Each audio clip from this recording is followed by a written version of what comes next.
A new push for transparency in Lansing after 13 charges were filed against former House Speaker Lee Chatfield, including felony counts of embezzlement and conspiracy. Now, Michigan Attorney General Dana Nessel says that she is in favor of new government transparency bills. CBS News Detroit's Elle Myers is on your block in Lansing with a look at those bills.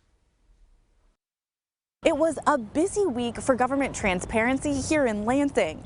Both our Attorney General and Secretary of State testified in favor of a package of bills designed to increase government transparency and accountability.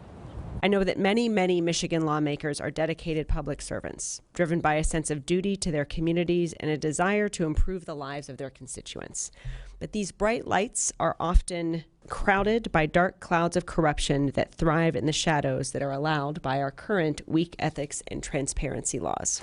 Michigan Secretary of State Jocelyn Benson testified in favor of the BRIGHT Act, which stands for Bringing Reforms in Integrity, Transparency, and Ethics, on Thursday, alongside Michigan Attorney General Dana Nessel, who announced charges of corruption and embezzlement against former Republican Speaker of the Michigan House, Lee Chatfield, earlier this week.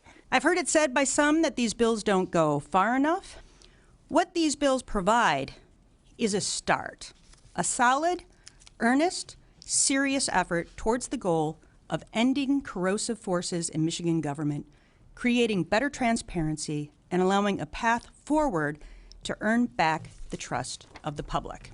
The 7-part bill package would implement lobbying guidelines, reporting requirements for political nonprofits, and disclosure of certain entertainment gifts or travel expenses. The BRIGHT Act is the strongest, broadest package of ethics legislation that Lansing has seen in decades.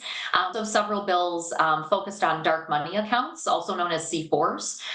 That's a space in state government and federal government as well that, based on the Supreme Court ruling of Citizens United, is really allowed to operate in the shadows. Democratic lawmakers tell me they're seeing traction on these bills because they have control of both chambers in the legislature. So the difference here is that Democrats are in charge, and we have a chance to change this and to fix it once and for all.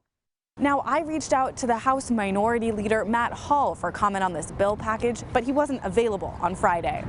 For now, reporting in Lansing, I'm Elle Myers, CBS News, Detroit.